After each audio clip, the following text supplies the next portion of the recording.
Qué Golazo Wednesday. We recap last night's action as Chelsea beat Leicester. Very important win for a Champions League spot, and Leicester City's destiny in the top four out of their hands now. Jimmy Conrad joins me to discuss Tuesday's action and preview Wednesday's action, including Liverpool's game away at Burnley, Coppa Italia, and Coupe de France with Jonathan Johnson as well. Qué Golazo begins right now.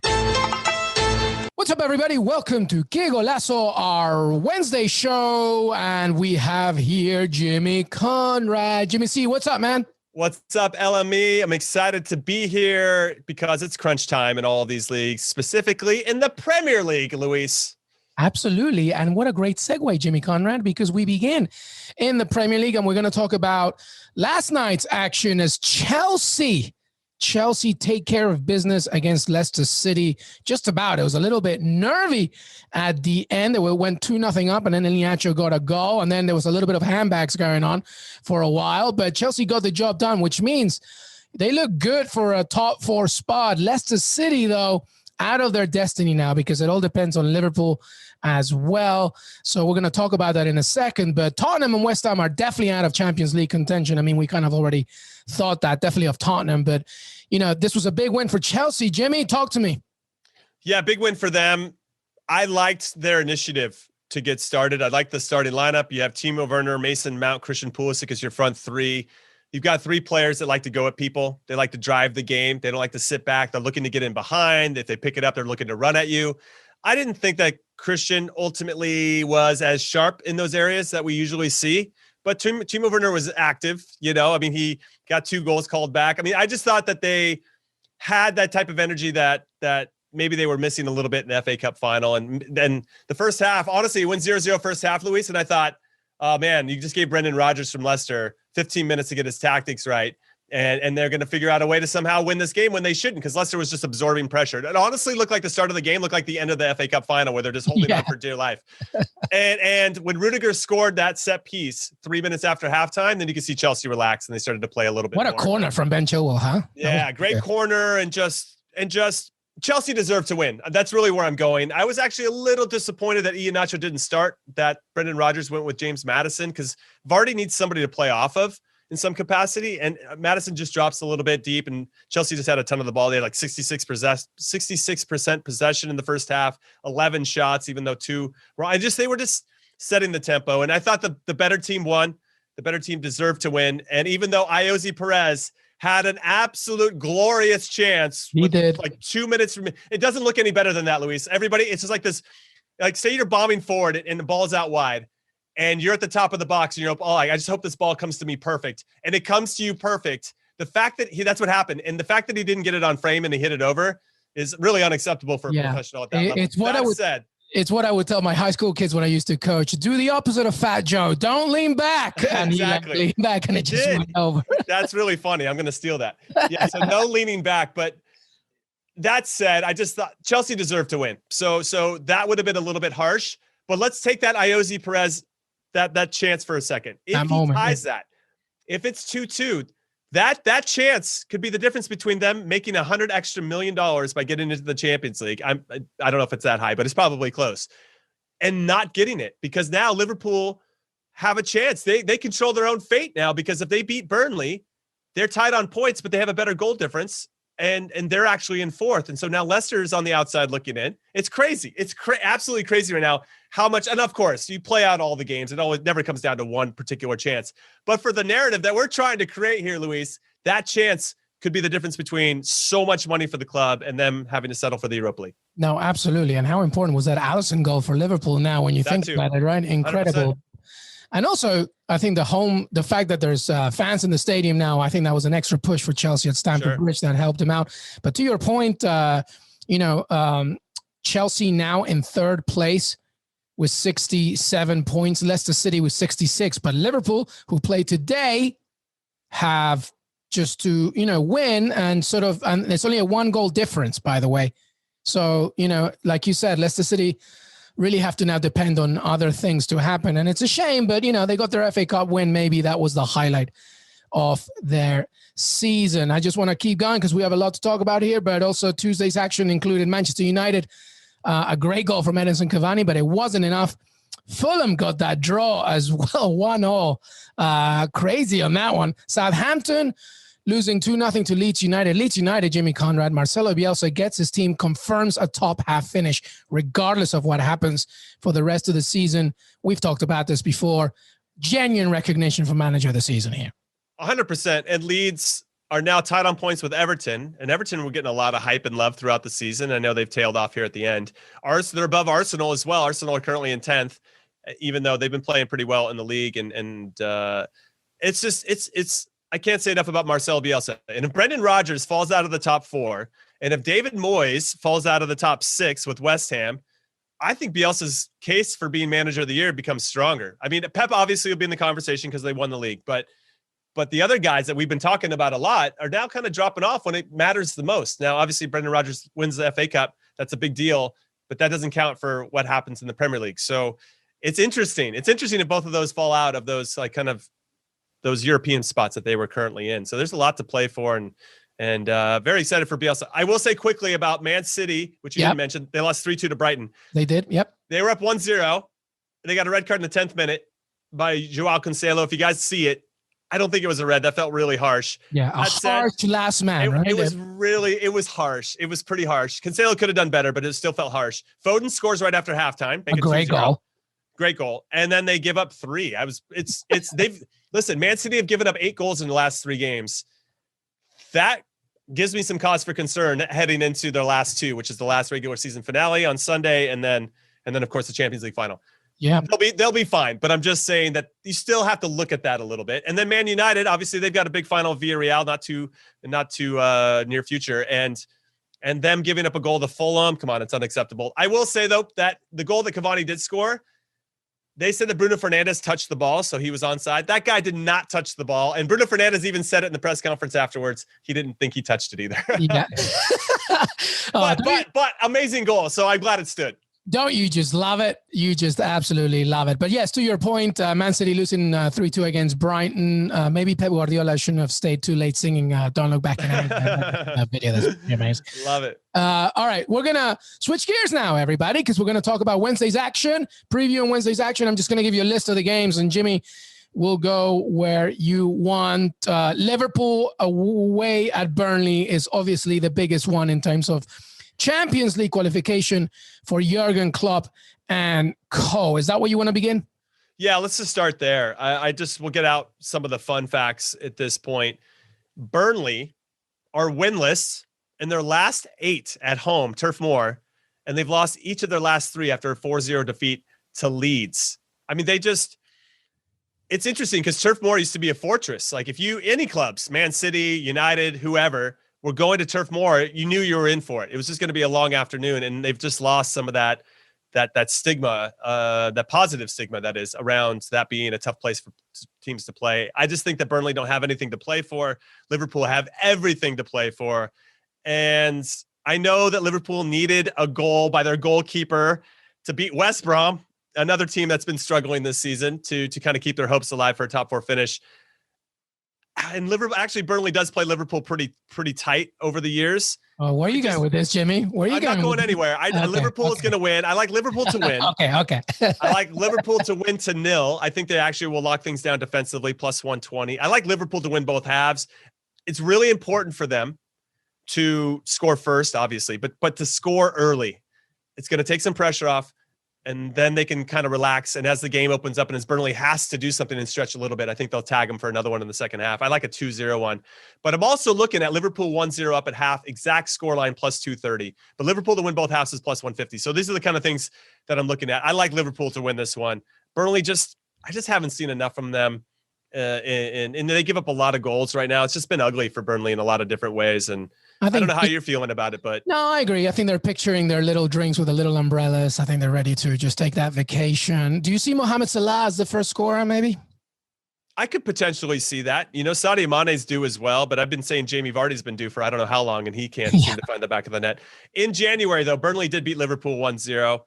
So there's that. And then when they played in July of 2020, which obviously everything's still a little crazy at that point, that was a 1-1 draw. So even January, I think, is a different scenario. Yeah, and it's a crowded schedule, right? And this is a different Liverpool. than that version of it. And obviously there's so much at stake. And here's my question for you and everybody listening.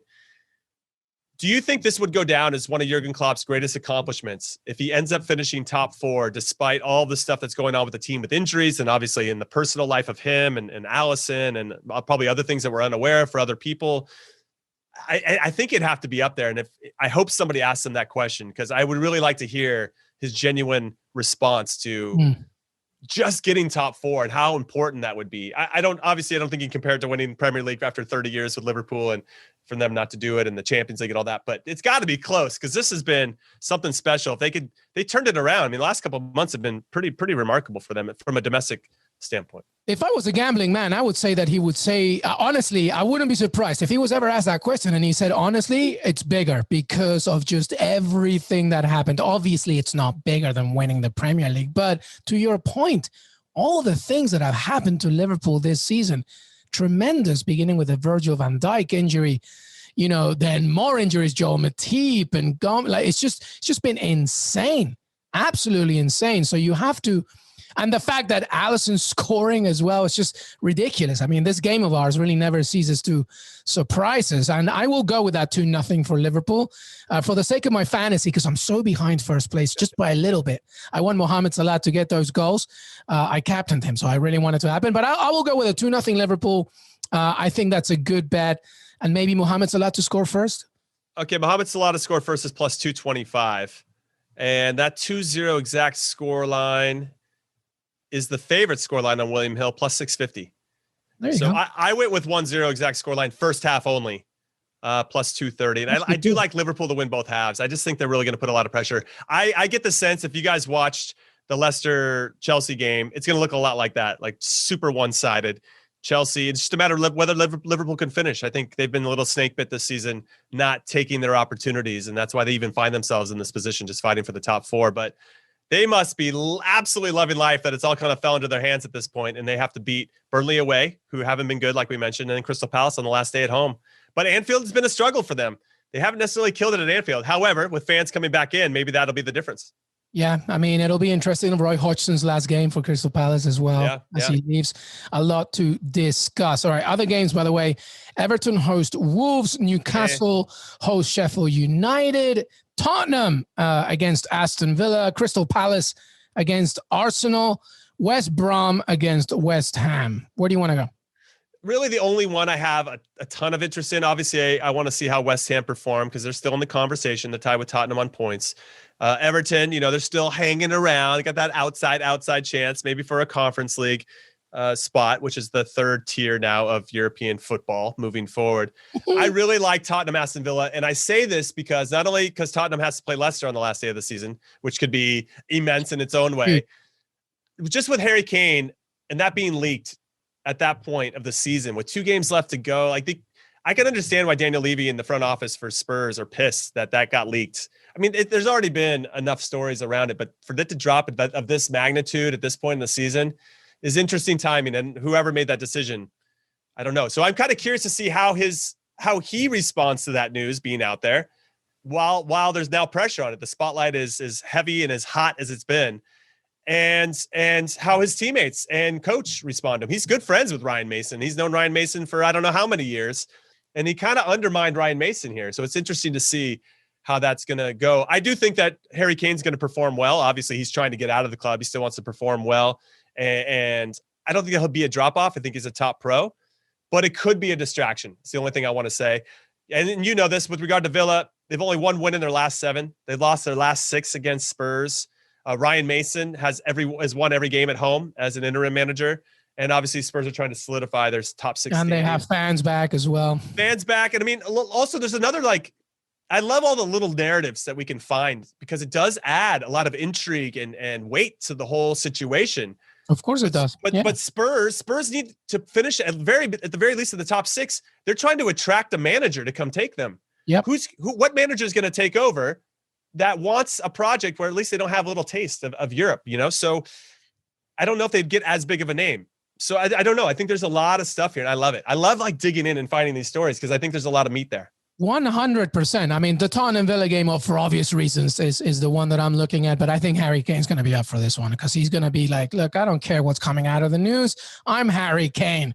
So it's a little bit worrying for my Aston Villa. I think Tyrone Mings is going to come back. Jack Grealish won't start. I think Dean Smith was very hesitant about, he only played 18 minutes against Everton. He played about 28 minutes against Crystal Palace. There's no way he's starting. There is still talent, but I don't think he's going to start. So I don't know. It's going to be tricky. And by the way, Tottenham is our bogey team. Manchester United, Tottenham. We have a few bogey teams. Tottenham is one of them. Do you think Grealish is being rested for Euros purposes? Do you think he's doing him a solid? I think that's part of it. Kind of like the Marcelo Bielsa path, right? With some of his players. Dean Smith has talked before about how he cares about the players as a human being. And he wants to make sure that even though he may be 60%, 70%, that's not good enough for Dean Smith. He wants to make sure that he's ready to go in both ways. And also because for Jack, obviously the Euros is very important. He wants to take his time and ease it down. So I think that he'll get more minutes in this game.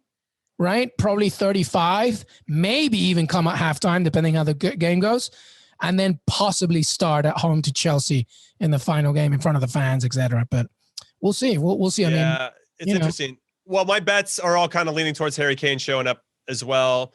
I'm going to give you guys a couple tiers to look at, and you can decide at home what you're feeling. Spurs to win, both teams to score plus 170. And I guess before I make that bet, I kind of wanted to hear from you, Elamy, about whether you think Villa will actually score in this game. But Tottenham are pretty leaky defensively. So I think we will score. I don't think we'll win. I want us to win. I believe in my heart that we will, but if they're our bogey team, I'm hoping for a draw. I think we will score. I think Ollie Watkins wants to get a goal back. I think he's still very angry about that suspension he got due to like the fake dive or whatever. I mean, he was clearly just trying to get out the way. So I think Ollie Watkins has a point to prove. Maybe Bertrand Traore will get a goal, but I don't know. It's very difficult to beat Tottenham from a Villa standpoint. Yeah. So keeping that in mind, and I appreciate that insight because it makes me feel more confident about advising everybody to consider these. Spurs to win, both teams to score plus 170. Okay. And then if you want to level it up a little bit, Harry Kane to score, Spurs to win, both teams to score plus 290. That seems very. It's not bad. Here's another one though. Harry Kane, because of the value's better. Harry Kane to score and Spurs to win 2-0, 2-1, or 3-1 plus 400. Yeah. That's I don't know. Very good. It's not bad. I actually like that one a lot because I think Kane will score. And I could see a 2-1. And if Aston Villa is sputtering a little bit, maybe, and they try to break to go forward, they bring Grealish on and they're trying to kind of push back in the game. They could get stung the other way. Watch out for whoever plays on the left wing of Tottenham, by the way, because if Matty Cash is not available for this one, Ahmed El Mohammadi is a very loyal servant to Villa, but he's not as young anymore. He's not as quick. So maybe Heung-min Son might have more of a point here than Harry Kane, but we'll see. I don't know. I'm talking a lot about Tottenham, not enough about Villa. I'm trying to be as neutral as possible. But, we know we can feel your love come out. You can't even help yourself. But yeah, both teams will score though. Both teams will score though. I think that's what I think. Okay. Yeah, and then the rest of the games, obviously, I'm keeping an eye on. But that one just felt like it had the most sauce and juice, if only because of the Harry Kane news. Yep, for sure, absolutely. I mean, it'll be interesting to see what Palace does against Arsenal. Roy Hodgson send off at Selhurst Park, so that could be interesting. But those are the games. By the way, really quick. Yeah, I heard. I don't know if I'm breaking news here. I leave that to Fabrizio Romano. But Frank Lampard to Crystal Palace. Yeah, I heard that rumor. You didn't break news. Yeah, you didn't break news. I figured I didn't. But I wanted to get your thoughts on whether you think that would be a good move for Frank Lampard and Crystal Palace. I actually think it would be a good move. I think Palace, at least from a fan perspective, they've been in dire need of a little bit of spark, right? And by the way, Roy Hodgson has worked his butt off to try, after De Boer, left, they lost 3 games in a row. Roy Hodgson came in, they lost the next 4. So they lost the first 7 games and he made them 11th at the end of that season. Mm-hmm. And, with very little, literally Wilfred Zaha, and that's it, right? I think that Frank Lampard, this is a good gamble for Frank Lampard if he takes it. That's what I think. I think he needs to get down and dirty and go back to his roots. I mean, he used to play for West Ham before Chelsea. He knows all about, the London culture of football. I just feel like, going back to a team that's Crystal Palace is trying to have a different objective than like Champions League or winning it. I think that could be a good gamble. Whether it happens or not, we'll see. But, what do you think? No, I looked at Gasperini, Gianpiero Gasperini, and we're going to talk about him a little bit later because he's in the Coppa Italia final with Atalanta against Juve. What I love about his journey, I'm going to use him as an example, is that he started with the U14s of Juve when he finished as a player. Like that's where he started to coach.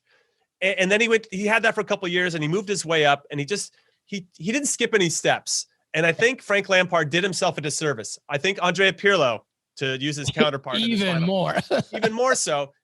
It's so important. Like Gasperini, because of his youth experience, can now, when a younger player comes up, and we see a lot of talented younger players play for Atalanta, he can speak to them in a meaningful way because he has that experience. He knows what makes them tick in a way that maybe Frank Lampard can't remember when he was that player or whatever it may be.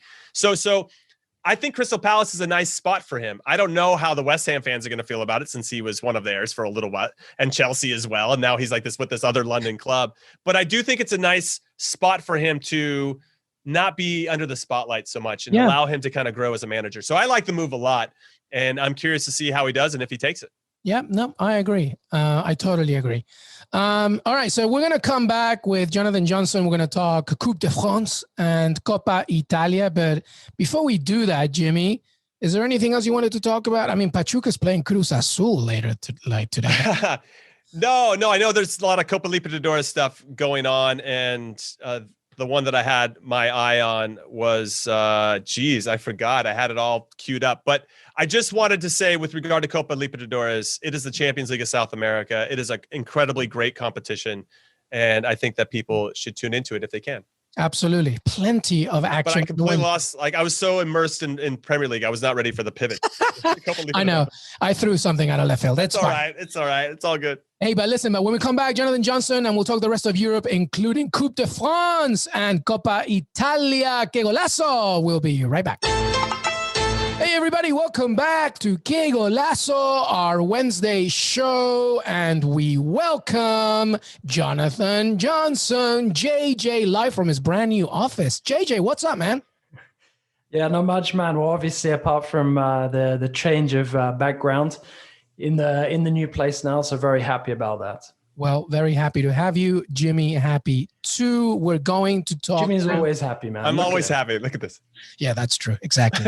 Like when you look in the dictionary for shit-eating grin, there's a picture of Jimmy. I can't confirm or deny any of these rumors at this time, JJ. Yeah, that's very true. The son of Sam could be our guest right now, and Jimmy would be like, hey, welcome. Anyway, welcome, everybody. Welcome back. Our Wednesday preview. And JJ, we wanted to bring in, because now that we've talked about the Premier League, I wanted to switch gears for the rest of Europe. And of course, plenty of games in Europe to look ahead to on Wednesday, including Coppa Italia, of course, and Coupe de France, the second leg, to see who wins in that one. But I wanted to begin, JJ, with Karim Benzema back in the squad for Le Bleu. I love this. And guess what? France's stock at the Euros just went up like a lot. JJ, talk to me about this. How do you feel about it, et cetera, et cetera? Yeah, back in blue. And this is definitely something that I wasn't expecting around about a week ago. They're periodically, since Benzema last played for France back in 2015, there has been speculation about whether he might ever come back. The door always seems to have been quite firmly closed up until now. Now, how do I feel about it? In terms of a player, Karim Benzema is absolutely fantastic. I don't think there are many better out there than him at this moment in time. Certainly not based on his performances this season. And in terms of French attackers or attackers eligible to play for France, he's up there. He's at the top of the list in terms of the best performers. And I think that this gives France a huge boost with regards to the Euros. Now, depending on how it pans out, I think it's debatable at this moment in time whether it's the right call or not, because Didier Deschamps is risking a lot by changing his stance on this.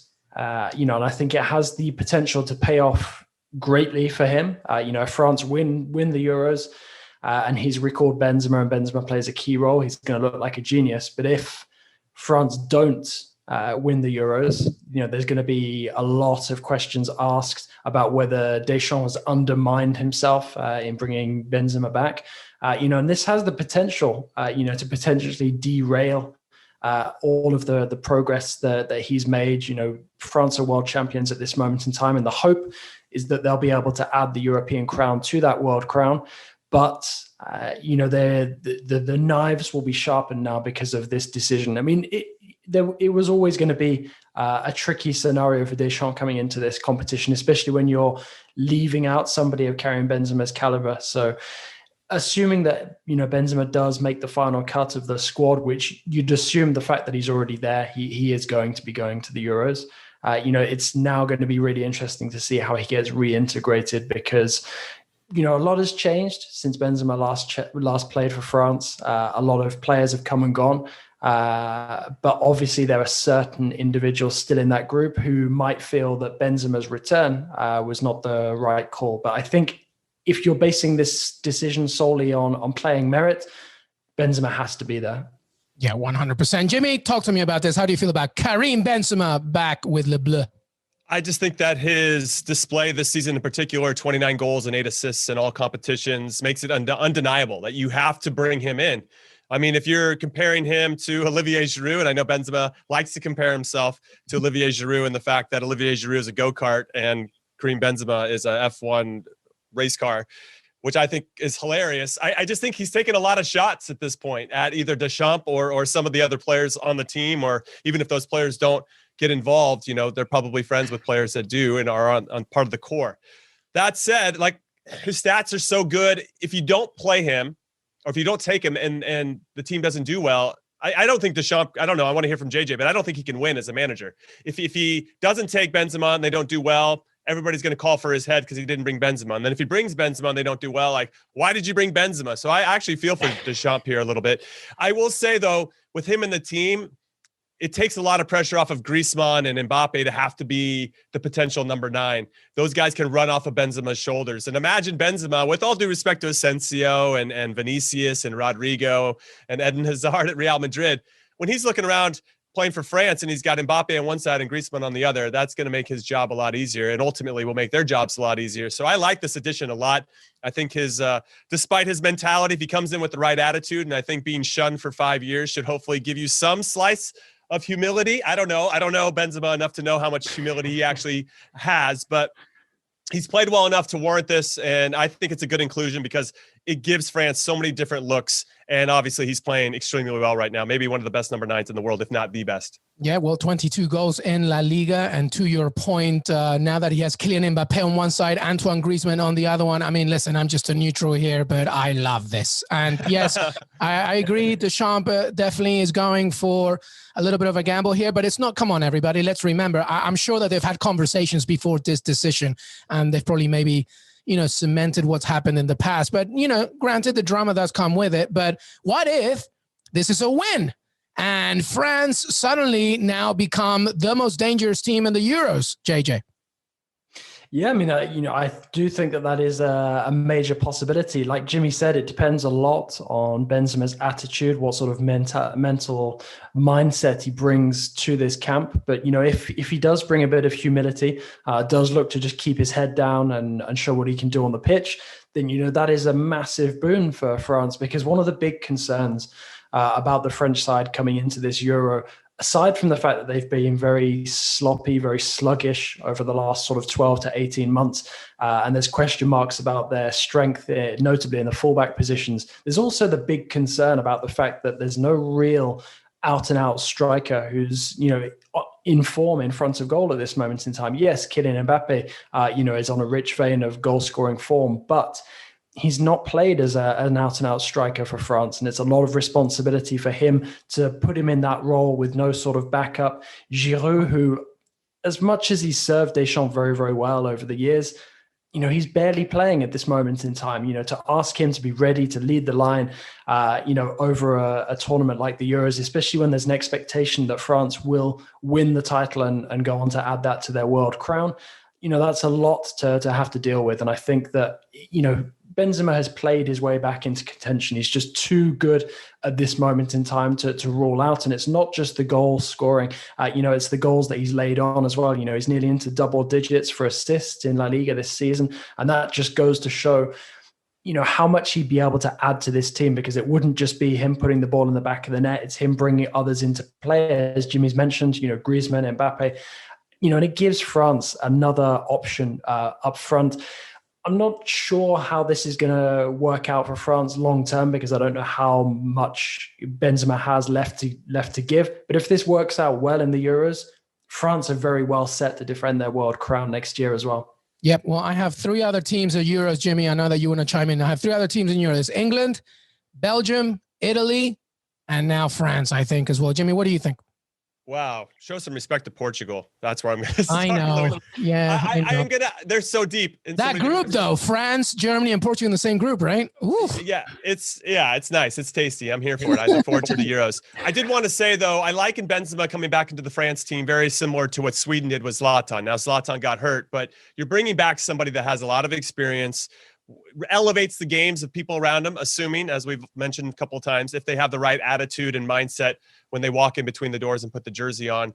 And if that's the case, then I think, both of those players, and I know, again, Zlatan's out, but if Benzema can come in and really kind of set the tone and say, hey, I'm here for the group. It's not about me. It's about the group. Then I think he'll fall back in pretty easily. And I'm sure there were some players before that felt like, hey, we maybe before the World Cup, the one that they won, like Benzema should be here with us. He's that good. And maybe some were like, okay, welcoming him back because of the talent that he provides. So I don't know. I've been on a number of teams. When you have a talented player that may or may not have an attitude problem, you can tolerate so much, but you can definitely tolerate it when they're scoring goals and helping the team win.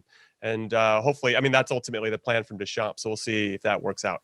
Well, more to come from Karim Benzema later on in the week as we preview La Liga and the final weekend as Real Madrid hope to do something as Atletico lead, but that will be for later. We wanted to have JJ here as well because obviously Wednesday also means Coupe de France. Coupe de France, PSG, big week for PSG. JJ, as they hope to maybe do the double. We'll see what happens there. But what can you tell me about Coupe de France, the latest there in that game? Yeah, I think this is definitely the final that people will have wanted to see. A very informed Monaco side going up against a vulnerable PSG, who might or might not be crowned champions come the weekend. There's so much in play at this moment in time. And when we saw over the weekend, PSG managed to close the gap on Lille one last time with a comfortable win over Reims, which was aided heavily by a very dodgy piece of refereeing early in the match. And then you've got Monaco, who keep turning the screw behind, Lille feeling the pressure, not being able to win at home yet again. And it's set it up really nicely for these next couple of days because PSG, if they don't win this cup final, which is a very big possibility, they've lost both times to Monaco so far this season. They are looking down the barrel at a trophyless season. Depends on whether you consider the Trophée des Champions worthy of being listed as one of the pieces of silverware. It's generally considered in France. I don't particularly pay too much attention to it. But in any case, this would be a major failure for PSG to have a trophyless season. And when you look at the way the weekend is set up, if Lille win, it's as simple as that. They're champions. They'll finish at best a point behind Lille PSG if they manage to win. So, I don't think PSG have any other option but to win this game. They've been looking into the overturning of the suspension for Neymar and Presnel Kimpembe. We'll see what decision comes out of that process. But it's a huge couple of days for PSG because it will shape the way that their summer, goes, depending on how many trophies, if any, they manage to pick up over these next couple of days. Yeah, and let's not forget about Monaco, by the way. Niko Kovac in his first season as manager as well. And as you said, has gotten the best out of PSG in this game. Jimmy, what do you think of this one? Can PSG get it done? Obviously, it seems like a silly question, but, not that unrealistic. No, it's not. I would say, though, that Monaco aren't the favorites, by the way. We'll get into the William Hill odds on this one in a second. But Monaco did beat PSG twice, once in Paris 2-0, and then once they were down 2-0 in Monaco and came back and scored 3 goals. That was a really exciting game back in November. Now, what I think is interesting is they beat this PSG when Tuchel was in charge, and they also beat this PSG when Pochettino was in charge. So they kind of got them figured out. And fair play to Niko Kovac, who's done excellent since leaving Bayern Munich to join Monaco and really making them a contender. I mean, that's a big piece of conversation, and I'd like to hear from JJ as to who he thinks will be manager of the year. I guess if Lille ends up winning it, then it'll go to them. But if Monaco can, if Lille doesn't, PSG wins it, and I don't know. There's just something to be said for Niko Kovac. He, though, by the way, won the DFB Pokal for Eintracht Frankfurt, and he won it with Bayern. So he knows how to win cup competitions. And given the fact that they have won 2 games this season against PSG, I kind of like them a lot. But William Hill thinks otherwise. I think it's going to be PSG all day, every day. Now, to give everybody some context, PSG have won the Coupe de France 13 times. That's the most in history. Marseille are second with 10. I support Marseille. Just want to throw that in there. Monaco have not won since 1991. So it's been a while. And the last time they were in a final, which is crazy that they've won it 5 times. The last time was in 91. They've only been to the final once since then. And that was in 2010, and they lost to PSG. So they've been waiting a long time to get this revenge, but this could be it, everybody. Monaco, though, have won 10 out of the last 11. I think they're in great form right now. PSG, a little bit more unpredictable. And I wanted to get some confirmation from JJ before I gave any lines about this game as to who's actually healthy for PSG, because Neymar, Kimpembe, I'm hearing Julian Draxler, Kurzawa, Verratti are all out. Is that correct? Yeah, Verratti's out. I mean, Verratti is obviously a blow, not just for PSG, but for Italy. He's facing 4 to 6 weeks out, so may well even miss some of the group stage for the Azzurri. In terms of the injuries, yeah, Draxler picked up an injury in the victory over Reims. And then you've got Neymar and Kimpembe, who might not be suspended. Obviously, Mbappe is fit and in form, played a key role in that win over Montpellier to get them to the final last week. What about Idrissa Gueye and Abdou Diallo? They had a tummy bug over the weekend. So I think I love that. It was really bizarre being at the stadium, having them on the team sheet on the bench, and then having them drop off just before kickoff was very bizarre. But we were told it was digestion issues. So in theory, they should be back, but we'll have to wait for the confirmation from Pochettino on that one. Digestion issues is always a fun one for me. Jimmy, all right, give me some good betting lines then. I know that you said that PSG is obviously favored at William Hill, but what would you go for here? Yeah, it's a good question. So just so everybody knows the baselines, PSG to win is minus 119 and Monaco to win is plus 320. And I just thought those lines were pretty stark in contrast, given the fact that PSG are missing so many people and Monaco have yet to lose to PSG this season. And then the draw after 90 minutes is plus 260. I could see it potentially going to that. I think Mbappe is going to be up for it. Pochettino's job might be on the line. That'd be the next piece of conversation here about that. If you want to stay away from the results, I do like PSG, or the first goal scorer for PSG is Kylian Mbappe plus 170. And then to score any time, I like Ben Yedder a lot. Wissam Ben Yedder plus 175. He's got 20 goals and 7 assists this season. He's been a revelation. I mean, we always knew he was good, but I think he's really stepped it up this season in particular. And then his strike partner, Kevin Volland, also has been very good since coming over for Bayer Leverkusen. Ben Yedder, though, has 2 goals in 3 Coupe de France games this season. If they're going to hit the back of the net, I think he's a big reason why plus 175 is good action there. With regard to, I think both teams are going to score, so you can kind of go there, but it might be safer given, I kind of like Monaco to win straight up, by the way. But you could argue with me to maybe make it a draw after 90 and then see what happens. That's where I was leading. I feel like it would be a back and forth. Yeah, plus 260 is good value. Yeah, I feel like it would be a back and forth 90 minutes. Both teams will score. I like Ben Yedder and Mbappe to score as well. And then the decision, really, ultimately, the conclusion comes in extra time. What do you think, JJ? Well, we saw that scenario play out when PSG beat Montpellier to get to the semifinals. To get to the final. Just bear in mind there is no extra time in the Coupe de France. straight to penalties. Oh, that's right. Even better. That's what happened in the semis, and PSG just about managed to scrape it. In fact, it was a perfect penalty shootout up until Junior Sambia blazed over. It was five penalties all. It was an absolute clinic. So, no, I think you both have a good point. I struggle to see PSG losing 3 times to the same opponent in the same season. Yeah. And I think for that reason alone, they'll be motivated to try and get this one over the line, especially for somebody like Mbappe, the chance to win the Coupe de France against his former club. I think that potentially has the danger from Monaco point of view to push PSG towards the victory. In terms of Pochettino's job being on the line, it's not my understanding that he could find himself out of a job if PSG don't have any trophies by the end of the season. There's a realization within the club that a lot of PSG's struggles in terms of their results this season were not down to him. Obviously, there's massive disappointment about the way that the Champions League run has ended, but there is still confidence that they will still be able to win the Ligue 1 title and the Coupe de France title, and particularly the Coupe de France, given that they know what they need to do, and if they win over 90 minutes or after penalties against Monaco, they'll be crowned champions. With Ligue 1, it's not quite in their hands. We'll have to wait and see what happens with Lille, but it's not my understanding that Pochettino will find himself out of a job. In answer to your earlier question, just to make sure we get all of these topics covered, Coach of the Year, there's so many candidates in France. There's been some very, very impressive performances over the course of the season.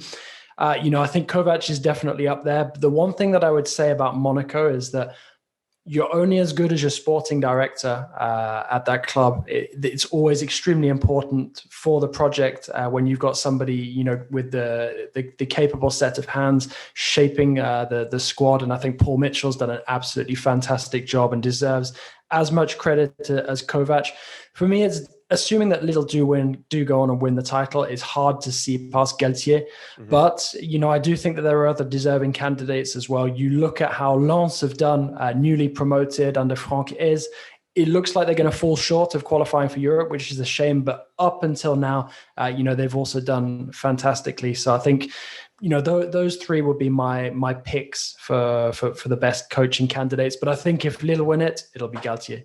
All right, we got Coppa Italia to go. So let's very quickly give me your initial reaction on the cup. Give me a score. What do you think is going to happen? JJ, I'll throw it back to you, and then I'll end it with Jimmy. What do you think is going to happen? All right. You know what? It's funny. I think I might have mentioned this recently, but I've never seen a competitive penalty shootout in live. So I'm going to say 2-2 and PSG to win on penalties. I like kind of hoping that I actually get to witness a competitive penalty shootout. Yeah, that would be amazing. Jimmy Conrad. I think if you guys at home are leaning towards PSG and they're going to do the business for all the reasons that we've discussed, then I would go, the best value is to have both teams score, which I think will happen, and PSG to win is plus 230. So I'm just going to throw that out there. I think it's going to be a draw. For me, it's safer to just call it a draw, plus 260. I don't think it's going to be 0-0, but on the off chance that it is, you have that covered. Because when you have both teams to score in the draw, it's only plus 320. It's not, is it worth that much to lose the 0-0?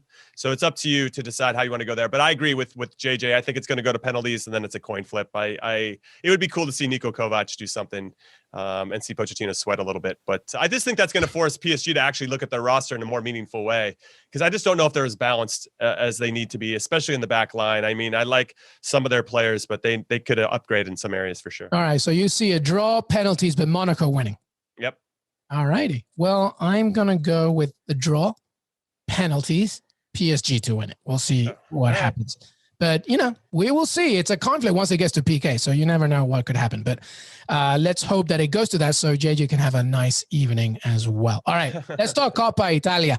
Atalanta against Juventus. One team feeling good, Champions League status no matter what. The other one still has to really work a lot. Of course, Andrea Pirlo's job on the line. This, though, could maybe soothe things in Turin. What do you have for me, Jimmy Conrad? Atalanta against Juventus. A real tasty matchup here.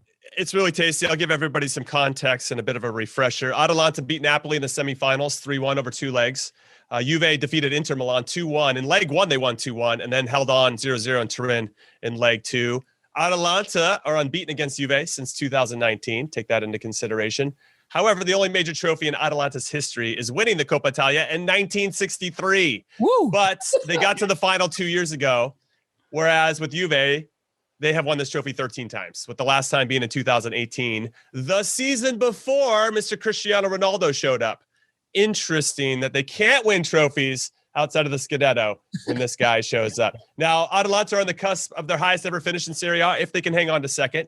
They finished third the last 2 seasons and continue to really play at a high level under manager Gianpiero Gasperini, who is awesome. And what I wanted to bring up is that it's even more impressive when you look at their budgets and how much they spend on players. So Atalanta spent $43 million on wages this season for this particular team. The highest paid player is Ilicic at $1.6 million.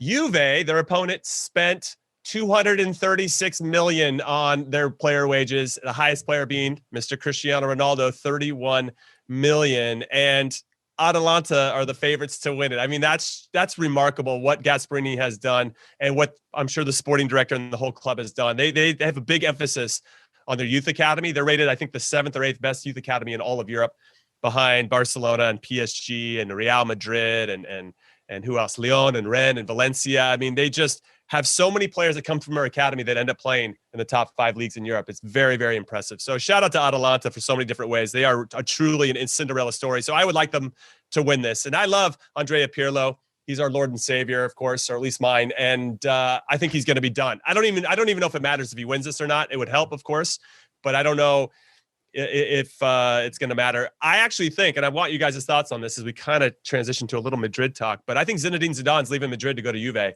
I wanted to hear you guys' thoughts on that. No, absolutely. It's interesting. By the way, all that Atalanta talk and without Papu Gomez, who left halfway through the season, which is really amazing. JJ, thoughts on this game, and of course as well on the manager narrative that's going out of Juventus. So much to unpack, guys. You know what? There's also one really, really intriguing subplot going into this week's Italian matches, and that's Atalanta and Juve are meeting in the Coppa Italia final. Yet on the final day of the season, Atalanta coming up against AC Milan with the possibility of keeping Juventus out of Champions League football after all of the talk from Agnelli, about Atalanta, whether they're worthy of playing in the Champions League. Atalanta could beat them to domestic silverware, and then a few days later get them out of Europe as well. The only thing, the only thing that would be kind of a bit galling for me is if that happens, it may well come at the expense of AC Milan, but it's kind of a price that I'm willing to pay, I think, just to see, the whole situation come about, really come back to bite Agnelli after the Super League thing. But no, I'm really, really excited about this cup final. And I really hope that Atalanta can get it done because, like Jimmy, it's a project that I really admire, really, really enjoy watching, when I get a chance to tune into it. Can't wait to have them on CBS from next season. It's going to be fantastic with Serie A arriving.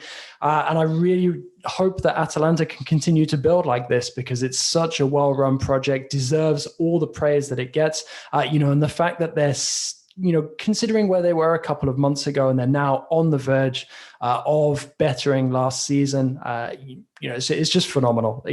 Massive kudos to Gasperini and all the guys there. And, I would love to see them have as much success as possible this season, particularly as it will come at the expense of somebody who doesn't value what they've managed to achieve. Well, go ahead.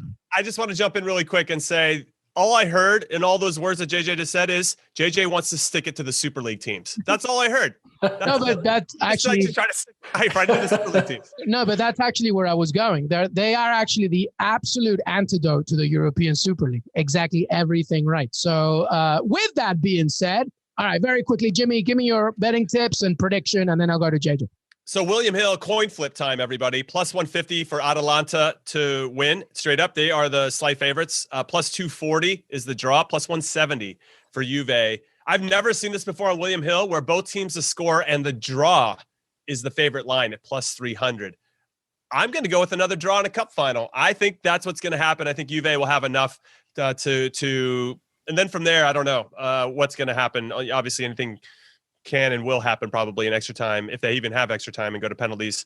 And I like that line a lot. And there are some plus 550. If you pick either one of those teams to go down a goal and come back to get the draw or win is plus 550. So those are good lines to look at as well. No, I love it. All right, well, give me your prediction before I go to JJ. I'll say 1-1. I think it's going to be a little tighter than people expect. And then it goes into extra time, or do we go to PKs here as well in Italy? I'll go penalties, and I want Atalanta to win. I'm going with my heart there. It's not always the best thing but it doesn't matter at that point because I already picked the draw. So yeah, I'll say Atalanta to win. Yeah. JJ, what do you think? You know what? I'm going to go for ultimate Juve heartbreak, and I'm going to say it's 1-1 up until the death, and Atalanta win it right at the end, 2-1. I like it. I like it. You know what? I'm also going Atalanta, but I'm going to go all out Atalanta. They're going to go 3-1. They're just going to destroy Juventus. They want this trophy, and they want to show them why, money and everything else doesn't always talk. It's all about heart and passion. I hope. We might be wrong, but plus 360 if Atalanta win, both teams to score. Well, wouldn't that be something, huh? It would be incredible. Absolutely amazing. Nice. Well, listen, everybody, that was the end of our show. Final thoughts from both of these gentlemen. JJ, I'll go with you first. Final thoughts before we say goodbye. Well, Jimmy mentioned the possibility of Zidane to Juve earlier, so I guess we'll finish on that. I think it's a really, really interesting summer for Zinedine Zidane. It sounds like he's going to be leaving Real Madrid, but we've also discussed how much pressure Didier Deschamps is going to be under if the Benzema return fails. Now, I think it wouldn't surprise me to see Zidane pitch up in Turin and take over as Juve coach. It definitely seems like there's going to be an opening there. But I do wonder, depending on how the Euro pans out, if there might also be an opening for the French national team as well. And I wonder if Zidane might be best served by trying to stall as long as possible and just see what happens over the summer. I think Juve is probably the more likely destination at this moment in time. But, I do think that he's definitely the guy that France would want to take over from Deschamps whenever that day comes. It is likely that Deschamps would stay in charge for the 2022 World Cup. But if France were to bomb in the Euros, we've already discussed the sort of fallout that would probably come with that, because of the Benzema selection issues. So for me, I think that it's going to be really interesting to see where Zidane ends up for next season. It could well be Turin, but it also could be with Les Bleus. Yep, a very interesting narrative as well. Jimmy, final thoughts? Yeah, I just want to give a shout out to the Columbus Crew because they did change their logo to be the Columbus Soccer Club. And that was it. They dropped the Crew. Everybody knows the Crew. They had a hashtag called Save the Crew, and the team was going to be moved from Columbus to Austin. The club did end up getting saved. That had 8 billion impressions. Hashtag Save the Crew, 8 billion impressions. And they decided as a club they didn't want to have Crew associated with it. That's crazy to me. But after a week of just getting pissed on by everybody, including their own fans, they're bringing it back. Columbus Crew is coming back, and I'm here for it. I got my jersey on right now. Let's go, Crew. I love it. My only final thought is something that JJ brought up. We'll probably talk about it this weekend. But La Liga, by the way, the matches are on Saturday because of Eurovision. Eurovision takes note of anything. Guys, there is one other thing we need to mention, and that's Slutsky.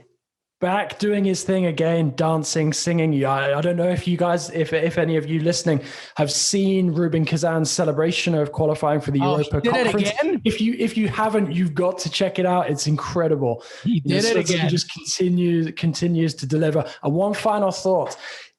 It seems like we're so in sync today. Jimmy mentioning Columbus Crew. Final link with Columbus Crew, Zinedine Zidane, everything that we've chatted to.